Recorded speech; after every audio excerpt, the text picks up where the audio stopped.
Hello, my name is Minnie Johnson. Today, I will be discussing about ethics and its relationship to a biblical worldview. What is Code of Ethics?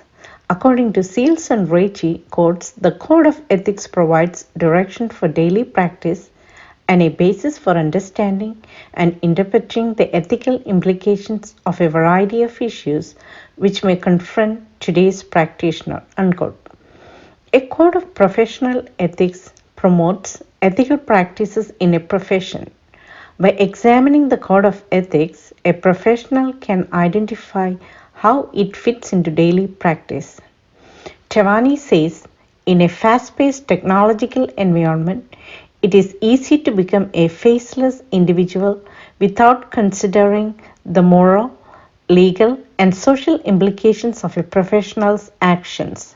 For the first time, the term ethical practice appears in the new Association of Educational Communication and Technology definition.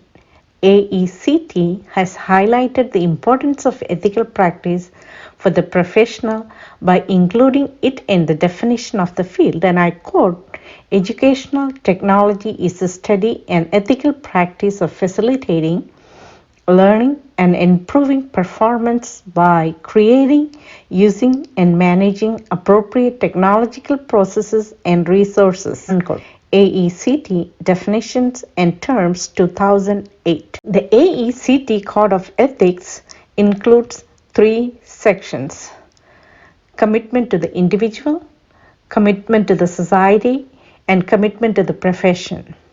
The code can serve as a guide for the professional when making difficult decisions. I would like to take a moment to highlight some key points. Let me begin with commitment to the individual.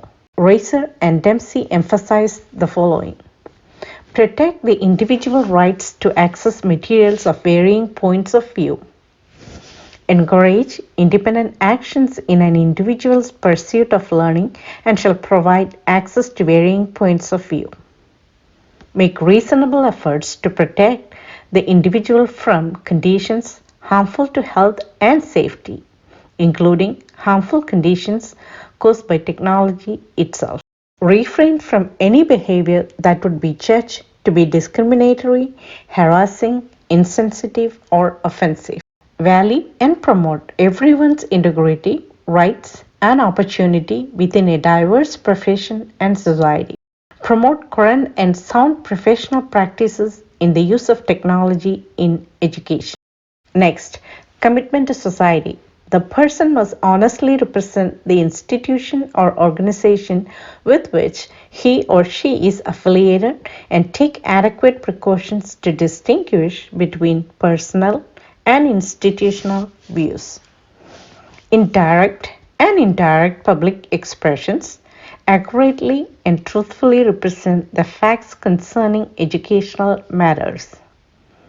Promote positive and reduce negative environmental impacts of educational technology.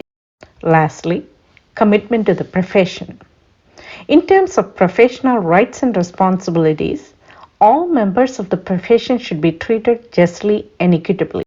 Conduct research in accordance with professionally accepted guidelines and procedures, particularly when it comes to protecting participants from harm.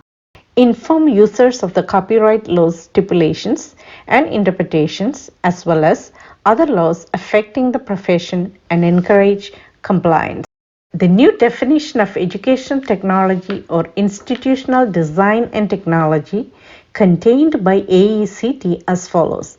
I quote again, "Educational technology is the study and ethical practice of facilitating learning and improving performance by creating, using, and managing appropriate technological processes and resources."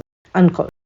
The new AECT definition becomes the most recent light to illuminate our thinking in the 21st century society. Finally, Reiser and Dempsey emphasize providing guidelines for ethical competence can assist IT professionals in incorporating the code of ethics into daily practice. When investigating the responsibilities of the IT professional, Knowledge of the code of ethics is insufficient, it must be integrated into practice. We see the foundation of a Christian worldview in the code of ethics as shared by St. James chapter 1 verses 12 through 15. Blessed is the man who remains steadfast under trial, for when he was stood the test, he will receive the crown of life, which God has promised to those who love him. Let no one say when he is tempted, I am being tempted by God. For God cannot be tempted with evil, and he himself tempts no one. But each person is tempted when he is lured and enticed by his own desire. Then desire, when it has conceived, gives birth to sin, and sin, when it is fully grown, brings forth death. There are several examples throughout the Holy Bible and teaches us to do what is right and just, beginning with the Ten Commandments, loving thy neighbor, doing with might, and so on. It is crucial to remember that we are all members of the same body of Christ and we must work together in righteousness and perfection. To summarize, I would like to share the following verses from Romans chapter 12, verses 2 with you. Do not be conformed to this world, but be transformed by the renewal of your mind, that by testing you may discern what is the will of God, what is good and acceptable and perfect. As St. Paul urges, let us be transformed from the inside out. Thank you for watching.